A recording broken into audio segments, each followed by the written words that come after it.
થઈ ગઈ છે। ગુજરાતમાં 23મી એપ્રિલે ત્રીજા તબક્કામાં ચૂંટણી યોજાશે। આ વિશે વાતચીત કરવા માટે વડોદરાથી અમારા સંવાદદાતા તુષાર આપણી સાથે જોડાયા છે। જે તુષાર, જે ગુજરાતની અંદર ચૂંટણીની તારીખ 23મી એપ્રિલની તારીખ જાહેર કરવામાં આવી છે। ચૂંટણી પંચ જે તારીખો જાહેર કરી રહ્યું છે, લોકોની અંદર કેવો માહોલ જોવા મળી રહ્યો છે, લોકોનું શું કહેવું છે આ વિશે?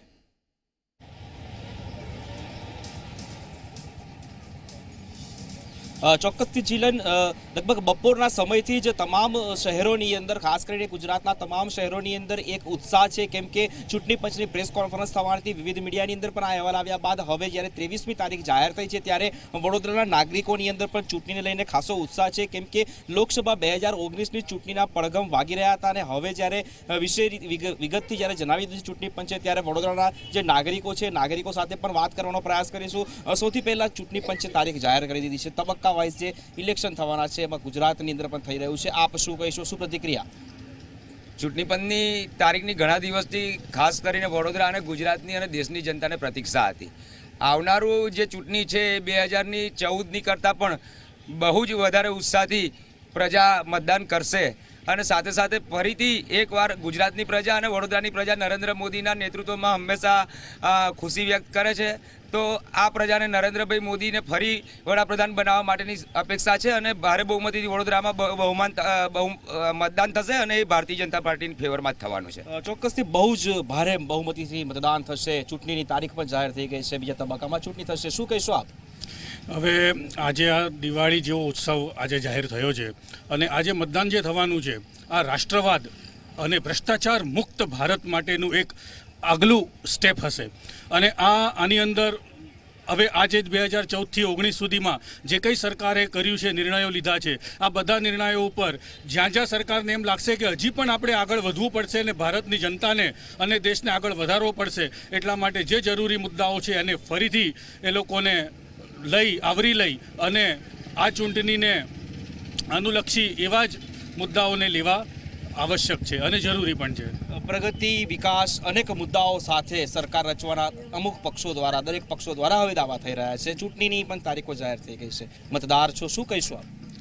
બસ કે મેક્સિમમ મતદાન થાય અને સારા ઉમેદવાર, એટલે સારી પ્રતિભા જેની હોય, જેનું એજ્યુકેશન સારું હોય, કે જે સારી દિશામાં સારું કામ કરી શકે એવા સારા વ્યક્તિઓ આવે અને જે આપણા માનનીય વડાપ્રધાન નરેન્દ્રભાઈ મોદીએ જે ગુજરાતમાં પણ સીએમ તરીકે સારું કામ કરેલું છે એ રીતે એમને વડાપ્રધાન તરીકે પણ સારું સુશાસન ચલાવ્યું છે। તો અમારી અપેક્ષા મોદી સાહેબ પાસે એવી છે કે સારા યુવાનોને ટિકિટ આપે, ભણેલા ગણેલા લોકોને ટિકિટ આપે અને સારી રીતે બહુમતી લાવી અને સારી સરકાર જે અત્યારે 5 વર્ષ ચલાવી છે એનાથી પણ વધારે સારી ચલાવે એવી લોકોને અપેક્ષા છે। ચોક્કસથી 5 વર્ષ માટે લોકસભા સરકાર પણ રચાશે, મતદાર છો, ચૂંટણીની તારીખ પણ જાહેર થઈ ગઈ છે, શું કહીશો, શું પ્રતિક્રિયા આપશો? ચૂંટણીની તારીખ જાહેર થઈ છે, ચૂંટણીના મહાપર્વમાં જ્યારે તારીખો ડિક્લેર થઈ ગયેલી છે ત્યારે લોકોમાં બહુ જ થનગનાટ છે, ઉત્સાહ છે અને ફિર એક બાર મોદી સરકાર આવશે જ, પણ એના માટે આ વખતે લગભગ એવું લાગે છે કે રાષ્ટ્રવાદનો મુદ્દો મહત્ત્વનો રહેશે અને દેશની અંદર જે ચાલી રહ્યું છે કે મહાઠગબંધન ને મહાગઠબંધન ને આ બધા એને લોકો જાકારો આપશે અને ફરીથી એકવાર મોદી સરકારમાં લોકો વિશ્વાસ મૂકીને એમને ચોક્કસથી ચૂંટશે અને દેશ ફરીથી એકવાર પ્રગતિની અને વિકાસની ધારામાં આગળ વધશે।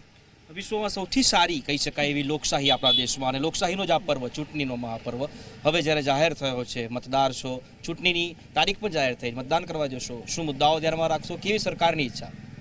મતદાન કરવા જઈશું ત્યારે પહેલો મુદ્દો રાષ્ટ્રવાદનો જોઈશું, ભ્રષ્ટાચાર મુક્ત ભારત જોઈએ છે આપણે, એ બી થોડા ઘણા સ્ટેપ લેવાઈ ગયા છે। હવે આ મતદાનથી જે સરકાર બનશે નરેન્દ્રભાઈ મોદીની, એમાં ભારત હવે વિશ્વગુરુ બનશે। બહુ ઉત્સાહ છે મતદાન કરવાનો બધાને। ચોક્કસથી જિલ્લા એટલે ક્યાંક ને ક્યાંક ચૂંટણી પંચની જે પ્રેસ કોન્ફરન્સ છે ત્યારબાદ તારીખ જાહેર થઈ છે ત્યારે વડોદરાના નાગરિકોનું 100% કહેવું છે કે રાષ્ટ્રવાદનો મુદ્દો મહત્વનો બની રહે છે। સાથે સાથે ચૂંટણીને વડોદરા સાથે કનેક્શન એ પણ રહે છે કે વર્તમાન જે પ્રધાનમંત્રી છે તેઓ વડોદરા ખાતેથી લડ્યા હતા, ત્યારે વડોદરાની અંદર જે મતદારો છે, મતદારોનો પણ એટલો જ ઉત્સાહ બંધ રહ્યો છે। લોકશાહીના મહાપર્વને ઉજવવા માટે મતદારોમાં થનગનાટ પણ છે અને હવે જ્યારે ચૂંટણી પંચે તારીખ પણ જાહેર કરી છે ત્યારે બેવડા ઉત્સાહ સાથે તેઓ મતદાન કરીને આ પર્વની અંદર ભાગીદાર પણ બનશે। जी बिल्कुल, तुषार हमारी साथे जोड़ाયેલા રહેશો। રાજકોટથી સત્યમ પણ આપણી સાથે જોડાયા છે। સત્યમ, જે રીતે ચૂંટણીની તારીખો જાહેર થઈ છે, ત્રીજા તબક્કાની અંદર ગુજરાતમાં પણ મતદાન થશે, તો રાજકોટના જે મતદારો છે કેવો ઉત્સાહ ચૂંટણીની તારીખો જાહેર થઈ છે તેને લઈને?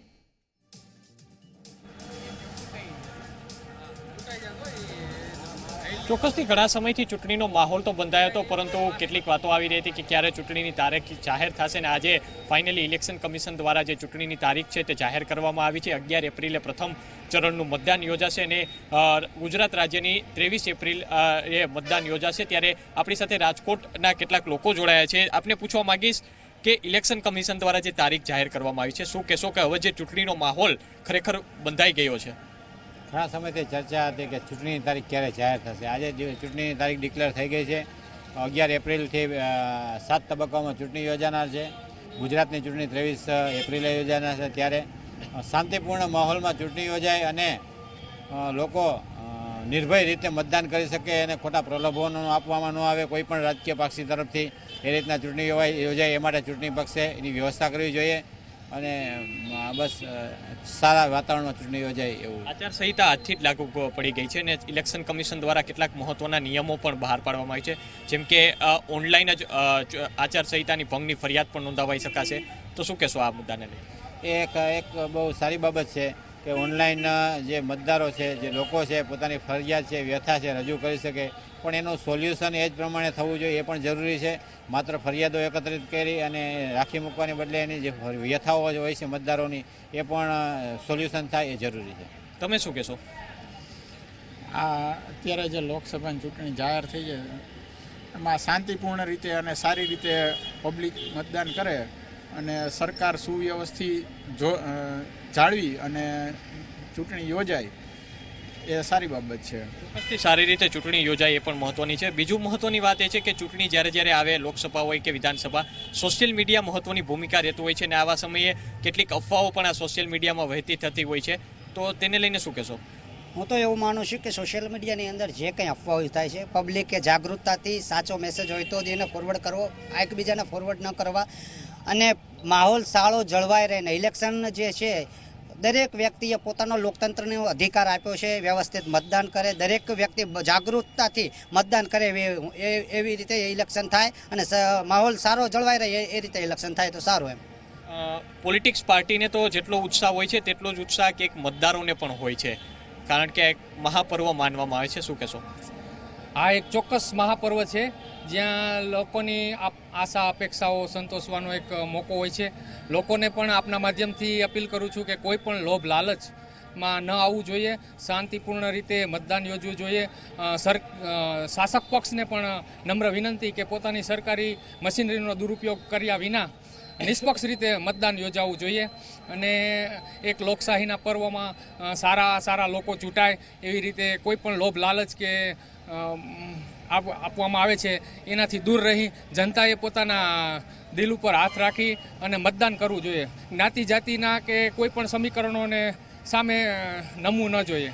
ચોક્કસથી હતા રાજકોટવાસીઓ તેઓનું પણ કહેવું છે કે જ્યારે ઇલેક્શન કમિશન દ્વારા ચૂંટણીની તારીખો જાહેર કરવામાં આવી છે, આજથી જ આચારસંહિતા છે તે લાગુ પડી ગઈ છે, ત્યારે રાજ્યમાં જે ચૂંટણીનો માહોલ બંધાયો છે, રાજકોટમાં પણ જે મતદારો છે કે તેમનામાં ચૂંટણીને લઈને ભારે ઉત્સાહ અત્યારથી જ જોવા મળી રહ્યો છે. જી જોડાયેલા રહેશો. સુરતથી તેજસ આપણી સાથે જોડાયેલા છે. જે તેજસ, જે રીતે ચૂંટણીની તારીખો જાહેર કરવામાં આવી છે, સુરતના લોકોની અંદર ચૂંટણીના જે આ પર્વને લઈને, લોકશાહીના પર્વને લઈને કેટલો ઉત્સાહ જોવા મળી રહ્યો છે?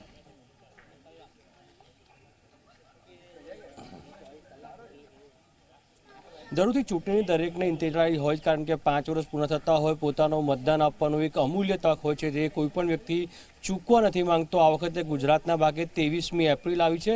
23મી એપ્રિલે મતદાન થવાનું છે અને 23મી મેના રોજ ગણતરી થવાની છે. સુરતના કેટલાક લોકો છે, વાત કરીએ. ચૂંટણી તારીખો જાહેર થઈ ગઈ છે. ગુજરાતની અંદર સુરતમાં 23 તારીખે મતદાન થવાનું છે. શું કહેશો, કેટલા ઉત્સાહ? ઘણા ટાઈમથી આપણે ચૂંટણીની રાહ જોઈ રહ્યા હતા અને તેની સામે આપણને 23મી એપ્રિલની ચૂંટણીની તારીખ જે મળી છે એ ખૂબ આનંદદાયક કહેવાય. કારણ કે જવાનીઓમાં ખાસ કરીને નવા જવાનીઓ છે તે લોકોએ જ્યારે ઇલેક્શનમાં પહેલીવાર મત આપવો હોય તે લોકોને આ વખતે સર્જિકલ સ્ટ્રાઇક અને ઘણા બધા એવા કિસ્સા થયા જેને કારણે જુવાનીઓને આ વખતે ઇલેક્શન મત આપવા માટેનો ખૂબ જોશ છે. એ તારીખ જોતાની સાથે એ લોકોમાં ખૂબ આનંદ અનુભવે છે. કયા કયા મુદ્દા એવા છે જેના કારણે આપ લાગો છો કે આ વખતની જે ચૂંટણી છે તે ખૂબ સારી રહેશે અને મતદાન પણ ખૂબ સારું થશે? વર્તમાન સમયની જે ભારત સરકારની જે ભાજપા સરકાર છે એમણે ઘણા સારા કામો કર્યા છે અને એ જ રીતના હમણાં જે લેટેસ્ટમાં સર્જિકલ સ્ટ્રાઇક છે, જે આયુષ્માન હેલ્થની જે સ્કીમો બહાર પાડી છે, એના લીધે જે આપણી ચૂંટણીલક્ષી જે આપણી એક મહત્ત્વની ફરજ બને છે અને આપણી એ મૂળભૂત ફરજ પણ છે આપણી. તો હું વડીલો અને જે યુવા પેઢીઓ જે આવી રહી છે એમના માટે હું ખાસ વિનંતી કરીશ કે વોટ આપજો. આ જે 23 એપ્રિલ જે સરકારે જાહેર કરી છે એ બાબતે આપણે મત માટે ખૂબ જ સારી રીતના અને હરેક ઘરેથી દરેક વ્યક્તિ આ વોટમાં હાજર રહે જેમની કેટલા ખુશ છો જે પ્રકારે તારીખ જાહેર કરવામાં આવી? શું કહેશો? મત કરવા માટે જે 18 વર્ષના ઉંમરના હોય એ લોકોને બહુ ઉત્સાહ હોય છે કે પહેલી વખત મત કરશું આપણે, તો એમાં તે લોકોને તારીખ મળે તો એ લોકોને ઘણો આનંદ થયો છે. જે રીતે તારીખો જાહેર થઈ છે 23મી એપ્રિલ ગુજરાત માટે તારીખ જાહેર થઈ છે, કયા પ્રકારનું મતદાનની આ વખતે આશા અપેક્ષા છે?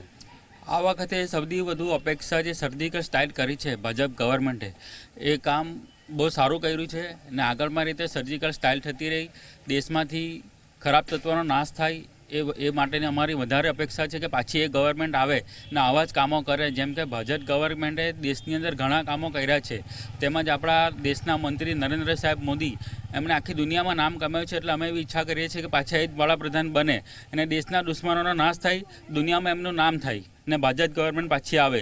ભારત માતા કી. જે પ્રકારે લોકો મતદાન કરવા નથી જતા, આ વખતે ખૂબ અનેરો ઉત્સાહ છે લોકોની અંદર. શું લાગે છે લોકોએ ખરેખર આ વખતે દિલથી વધારે પ્રમાણમાં મતદાન કરવું જોઈએ? શું કહેશો?